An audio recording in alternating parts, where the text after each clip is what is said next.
Bonjour, bienvenue à vous chers amis, chers brebis égarés. Vous êtes bien sur Radio Greugreux, la chaîne dédiée à la vulgarisation du greugreutisme. Il y a quelque temps, nous vous parlions d'une surprise.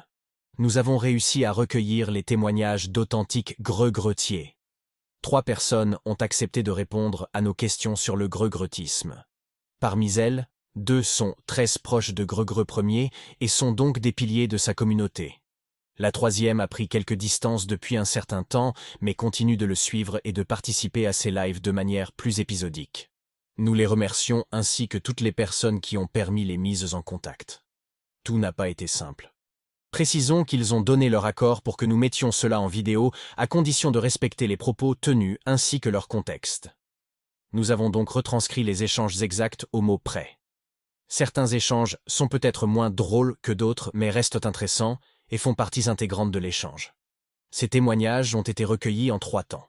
Après une mise en contact délicate due à une méfiance logique, une première partie a été faite par échange de mails. Une seconde partie a été faite en privé via Discord. Une dernière via Messenger. Leurs identités resteront bien évidemment secrètes, tout comme la nôtre le restera pour eux. Il y aura donc 3 vidéos distinctes pour éviter que ce soit un peu trop lourd.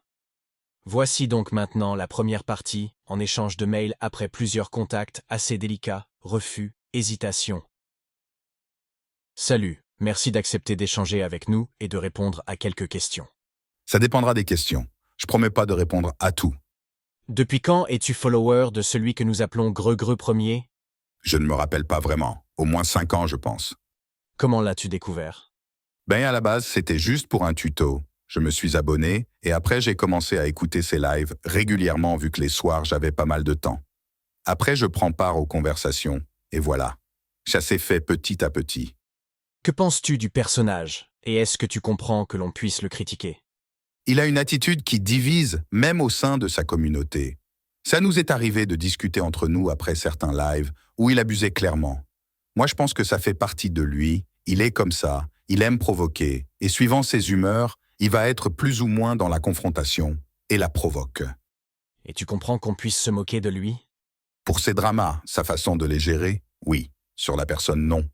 Ces dramas justement, tu en penses quoi? Franchement, rien. Je pense que ça doit être réglé en off.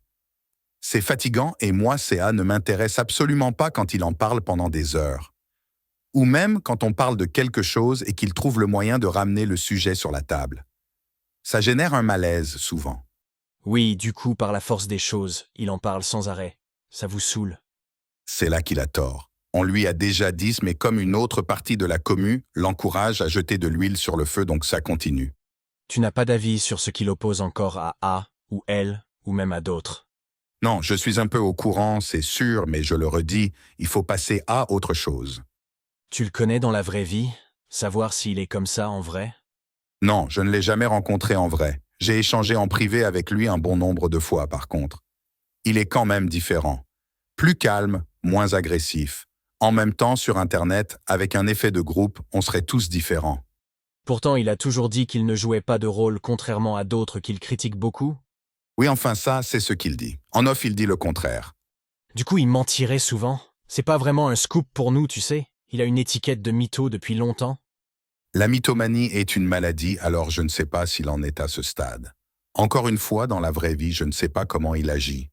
Ok, mais il ment souvent quand même, non? Oui, mais en même temps, il ne s'en est jamais caché, je crois. Il avait même dit que des fois, mentir était nécessaire. Ah oui, le fameux prêcher le faux pour savoir le vrai. Ouais, un truc comme ça. Mais comment avoir confiance du coup? Perso, je fais pas confiance à un mec derrière une caméra ou un téléphone. Attends, tu le suis depuis 5 ans. Tu es assez proche de lui et tout, et tu ne lui fais pas confiance? Absolument pas non. Tout comme lui ne fait confiance à personne. Il nous l'a déjà dit et fait comprendre. Genre il vous l'a dit comme ça? Tu peux nous donner un exemple? Non, je préfère pas. Tu penses qu'il va savoir qui a répondu à nos questions? Non. Et de toute façon, je n'aurai aucun problème à lui dire directement. Il connaît mon point de vue depuis longtemps sur certaines choses. Je n'ai rien dit de mal. Tu peux nous raconter une anecdote sur lui, un truc inédit? Non, je préfère pas. Pour ma part, j'ai fait le tour de ce que je pouvais dire. Pour finir, est-ce que tu veux à ton tour nous poser une question? J'ai rien qui me vient en tête comme question, désolé. Peu importe, comme tu le sens. Merci pour ton temps et la patience d'avoir répondu à nos questions. Ok, et je ne suis pas un gregretier, hein, je suis juste un de ses abonnés. D'accord. Après tout, un vrai gregretier n'aurait pas répondu à nos questions comme tu l'as fait. Bonne continuation. Voilà, la retranscription de notre premier échange s'arrête ici, la suite arrivera assez rapidement. C'était Radio Gregre qui vous dit à bientôt.